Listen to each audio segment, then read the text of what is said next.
नमस्कार दोस्तों महाराष्ट्र में इतनी ज्यादा खबरों की आपाधापी है, इतनी खबरें आ रही हैं कि ऐसा लगता है जैसे खबरों का सैलाब है। अब एकनाथ शिंदे गांव लौटे और ऐसा ऐलान कर दिया कि भाजपा की नींदें उड़ गई। एकनाथ शिंदे ने दो टूक शब्दों में कह दिया, दो टूक शब्दों में ऐलान कर दिया और बता दिया कि मुख्यमंत्री से नीचे कुछ कबूल नहीं है। क्या कहा एकनाथ शिंदे ने? सबसे पहले आपको उनका बयान बताता हूं दोस्तों, आप उनका बयान देखिए। कार्यवाहक सीएम है एकनाथ शिंदे इस वक्त महाराष्ट्र के, और उन्होंने क्या कहा? मैं आम लोगों के लिए काम करता हूं, मैं जनता का मुख्यमंत्री हूं, इसी वजह से लोग मानते हैं कि मुझे ही मुख्यमंत्री बनना चाहिए। दोस्तों इस लाइन पे जरा आप गौर करिएगा, एक बार फिर से आप इनके बयान को पढ़िए, समझिए, बार बार देखिए कि मैं आम लोगों के लिए काम करता हूं, मैं जनता का मुख्यमंत्री हूं, इसी वजह से लोग मानते हैं कि मुझे ही मुख्यमंत्री बनना चाहिए। यानी जनादेश में भले ही एकनाथ शिंदे बहुमत पर नहीं है, अकेले 56 विधायकों के साथ हैं, लेकिन वो ये कह रहे हैं कि जनता चाहती है, जनता, महाराष्ट्र की देवतुल्य जनता ये चाहती है कि एकनाथ शिंदे ही मुख्यमंत्री बने। भारतीय जनता पार्टी क्या सोचती है, अजीत पवार क्या सोचते हैं, उससे एकनाथ शिंदे को कोई बहुत ज्यादा फर्क नहीं पड़ता। वो ये साफ तौर पर कह रहे हैं गांव से लौटने के बाद कि जनता चाहती है कि मुझे मुख्यमंत्री बनना चाहिए, और बाद में फिर क्या कहते हैं कि मैं वही मानूंगा जो मोदी जी और शाह जी तय कर देंगे। यानी एकनाथ शिंदे एक अलग तरीके का दबाव बना रहे हैं। वो ये कह रहे हैं कि महाराष्ट्र की जनता नाराज हो जाएगी अगर मुझको मुख्यमंत्री ना बनाया गया, क्योंकि जनता ही तो चाहती है कि मैं मुख्यमंत्री बनूं।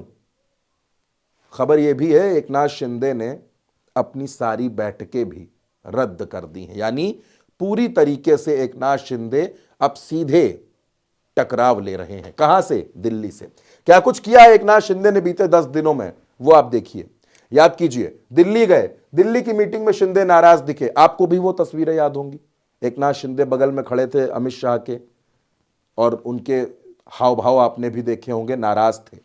दिल्ली से लौटे, दिल्ली में भारतीय जनता पार्टी के आला कमान ने कहा कि देखिए कुछ हल यहां नहीं निकल पाया है, आप तीनों नेता, फडणवीस जी, अजीत पवार और एकनाथ शिंदे, आप तीनों महायुति की एक मीटिंग करिए, कुछ बाकी बड़े नेताओं को बुलाइए और मुंबई में ये मीटिंग आप कर लीजिए पहुंचते ही अपने। वहां सबने कहा ठीक है। जैसे ही सब वापस लौट कर आए, मीटिंग के लिए जगह तय हुई, समय तय होने लगा, एकनाथ शिंदे उस मीटिंग में गए ही नहीं, और ये नहीं गए तो वो मीटिंग रद्द हो गई, वो मीटिंग हो ही नहीं सकी। फिर क्या होता है? शरद पवार के करीबी नेता हैं जितेंद्र आव्हाड, इनके साथ एकनाथ शिंदे की मुलाकात होती है। कहां?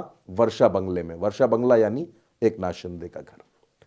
मुलाकात हुई, मुलाकात की खबरें जैसे ही आई, अचानक एकनाथ शिंदे सतारा चले गए, गृह जनपद, वहां का दरे गांव इनका पैतृक निवास है, मूल निवास है, वहां चले गए। कहा गया कि गांव यूं ही गए हैं, ऐसा कुछ नहीं है, आ जाएंगे लौटकर।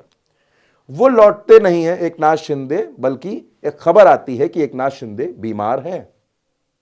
लेकिन इसके पहले वो ये बात कहते हैं कि वो आ रहे हैं, बड़ा ऐलान करेंगे, 5 बजे ऐलान होगा, प्रेस कॉन्फ्रेंस होगी, और आज बड़ा ऐलान कर दिया जाएगा। अब बड़ा ऐलान तो नहीं हुआ, लेकिन एकनाथ शिंदे बीमार पड़ गए। कहा कि बीमार है, 104 डिग्री का बुखार है, और वो अस्वस्थ है। डॉक्टरों की टीम मुंबई और सतारा से भेज दी गई है दरे गांव के लिए, और अब कह रहे हैं कि जनता उन्हें सीएम देखना चाहती है।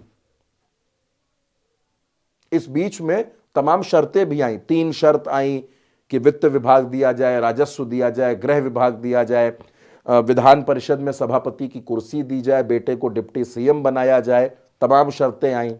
और अब कह रहे हैं कि नो, जनता चाहती है कि मुझे सीएम बनाया जाए, जनता, महाराष्ट्र की जनता चाहती है कि एकनाथ शिंदे मुख्यमंत्री बने। अब दोस्तों ये जो बयान एकनाथ शिंदे ने दिया, जिस बयान को आपने भी देखा, क्या यह बयान सीधे सीधे भारतीय जनता पार्टी की आंख में आंख डालकर एक चुनौती है? और यह चुनौती एकनाथ शिंदे ने बीजेपी को दे दी है, बता दिया है कि अगर हमको मुख्यमंत्री नहीं बनाया तो जनता नाराज हो जाएगी, और अगर आपने जनता को नाराज कर दिया तो भले ही आप 5 साल किसी तरह सरकार चला लें, लेकिन भविष्य में महाराष्ट्र की राजनीति में भारतीय जनता पार्टी की स्थिति खराब हो सकती है।